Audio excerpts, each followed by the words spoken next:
Praise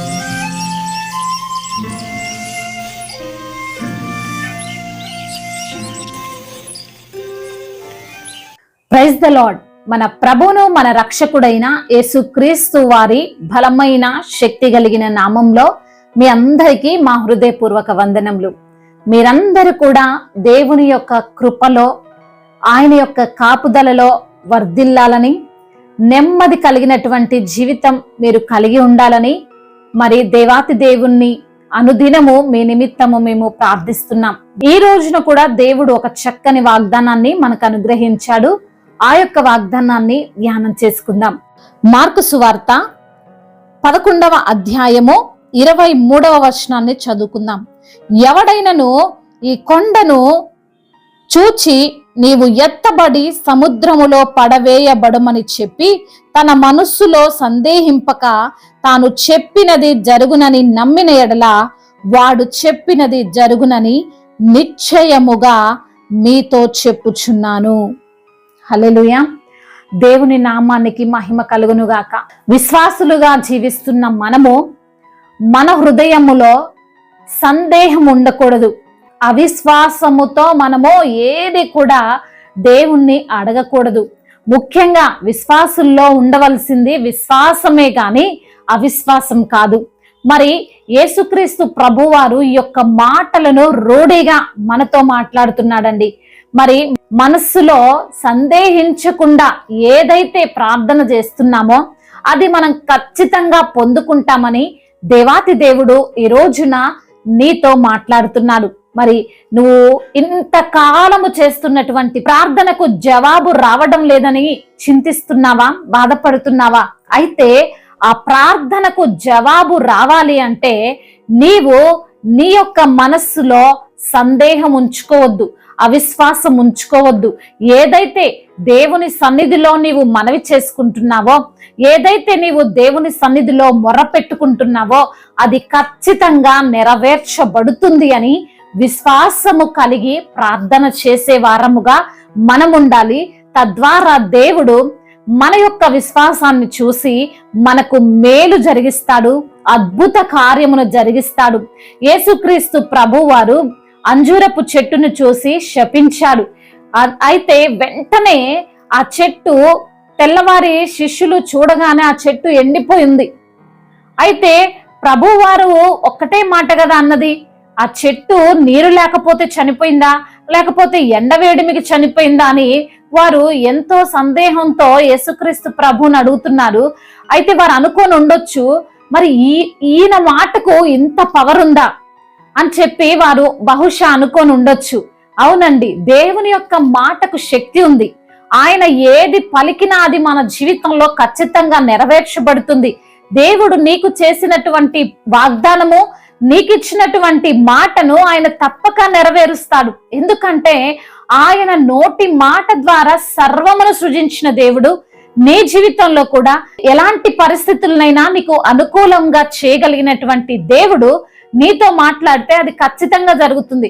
ఆయనకు సందేహం ఉండదు. ఆయన యొక్క మాటకు మీద ఆయనకు ఎంత నమ్మకమో కదండి.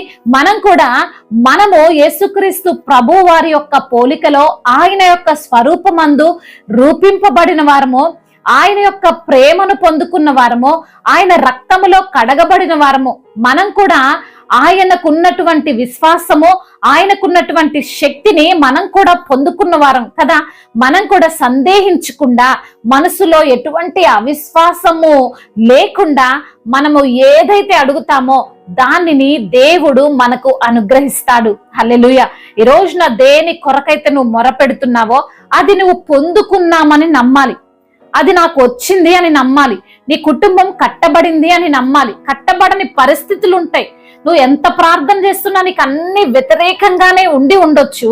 దాన్ని బట్టి నువ్వు దిగులు చెందకుండా, యేసయ్య నా కుటుంబాన్ని కట్టాడు, నా పిల్లలు బాగయ్యారు, నాకున్న అనారోగ్యం బాగైంది, నాకున్న ఆర్థిక పరిస్థితులు మరి నాకు అన్ని కూడా అనుకూలంగా ఉన్నాయి, నేను ఆ జాబును పొందుకున్నాను, నేను ఈ బిజినెస్ వల్ల మేము ఒక వృద్ధిలోనికి వస్తామని ముందే నువ్వు నీ యొక్క హృదయములో అవిశ్వాసము లేకుండా, సందేహించకుండా నువ్వు దేవుణ్ణి అడిగినట్లయితే, ఆయనకు నువ్వు మొరపెట్టినట్లయితే, ముందుగా దేవుడు చేయని కార్యాన్ని కూడా చేసినట్లు నువ్వు అనుకొని ప్రార్థించినట్లయితే, దేవుడు గొప్ప అద్భుత కార్యాన్ని మన పట్ల జరిగిస్తాడండి. మరి నీ హృదయంలో ఈ రోజున నువ్వు ఎన్నో సంవత్సరాలుగా దేవుణ్ణి నమ్ముకొని విశ్వసించిన దానివైనా సరే, కొన్ని పరిస్థితుల వల్ల మనము అవిశ్వాసంలోనికి వెళ్ళిపోతాం.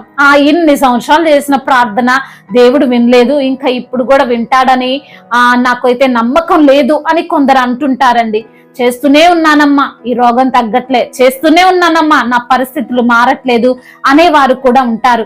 మరి వారిలో ఎటువంటి సందేహముతో వారు ప్రార్థిస్తున్నారో నాకైతే తెలియదు, కానీ సమస్తమును ఎరిగినటువంటి దేవుడు నీ హృదయంలో ఒకవేళ అవిశ్వాసం ఉంటే దానిని చూస్తున్నటువంటి దేవుడు నీకు సమాధానం ఇవ్వడు. నీ హృదయంలో సందేహం ఉండొద్దు, నీ హృదయంలో అవిశ్వాసం ఉండొద్దు.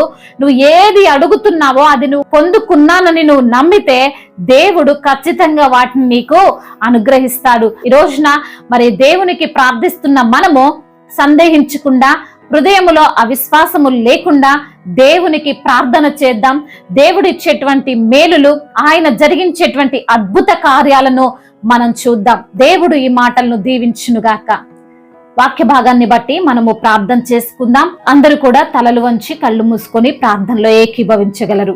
పరిశుద్ధుడా, ప్రేమగల తండ్రి, కృపగలిగిన దేవా, జీవాధిపతి, మీకు స్తోత్రాలు. అవును ప్రభువా, మేము మనస్సులో సందేహము లేకుండా అయా మీకు ప్రార్థన చేస్తే మేము అడిగిన వాటిని అన్నిటినీ మేము తప్పకుండా పొందుకుంటామని ఈ రోజున వాగ్దానము చేశారు ప్రభా. అవును తండ్రి, మా మనసులో అవిశ్వాసము, మా మనస్సులో సందేహాలు ఇవేవి లేకుండా ప్రభా మీ పైన నమ్మకం ఉంచి ప్రార్థించేటువంటి కృపను దయచేయండి. ఈ రోజున ఎందరైతే బిడ్డలు ఏ సమస్యలతో, ఇరుకులతో, ఇబ్బందులతో ఉన్నారో ఆ సమస్యలన్నిటినీ యేసు నామములో లయపరచండి. మీరే బిడ్డల పట్ల గొప్ప కార్యాలను జరిగించండి. అయా ప్రయాణాల్లో ఉన్న ప్రతి బిడ్డకు తోడుగా ఉండండి. రక్షణ లేని ప్రతి బిడ్డకు తండ్రి రక్షణ దయచేయండి. అదే విధంగా నా ప్రభువా, ఎందరైతే బిడ్డలు ఉద్యోగ ప్రయత్నాలు చేస్తున్నారో వారి యొక్క ప్రయత్నాలన్నిటినీ మీరు సఫలము చేయండి. అయా మరి తండ్రి గొప్ప కార్యము బిడ్డల పట్ల జరిగించండి. ఆర్థిక సమస్యల నుండి లేవనెత్తండి. రుణ భారాల నుండి విడుదలను అనుగ్రహించండి. అప్పు తీసుకునే వారిగా కాదు గాని అప్పు ఇచ్చే బిడ్డగా వారిని ఆశీర్వదించండి. కుటుంబములో తండ్రి నెమ్మదికరమైనటువంటి అయా పరిస్థితులను మీరు దయచేయమని వేడుకుంటున్నాం. బిడ్డల కన్నీటిని తుడిచి నాట్యంగా మార్చండి. గర్భఫలము లేక బాధపడుతున్న బిడ్డలకు గర్భఫలాన్ని దయచేయండి. వివాహాల విషయంలో తండ్రి మీ యొక్క చిత్తమును బిడ్డలకు బయలుపరచమని, అనారోగ్యముతో బాధపడుతున్న ప్రతి బిడ్డకు యేసు నామముల స్వస్థతను దయచేయండి. వారిపైన ఏరుబడి చేస్తున్న అంధకార దురాత్మ శక్తులను అన్నిటిని లయపరిచి మీ యొక్క నామానికి మహిమకరంగా వారిని నిలవబెట్టుకోమని నజరేయుడైన యేసుక్రీస్తు వారి నామములో ప్రార్థనను అడిగి వేడుకొని పొందుకొని ఉన్నాము మా ప్రియ పరలోకపు తండ్రి. ఆమేన్. దేవుడు మిమ్మల్ని దీవించి బహుగా ఫలింపచేసి విస్తరింపచేయునుగాక.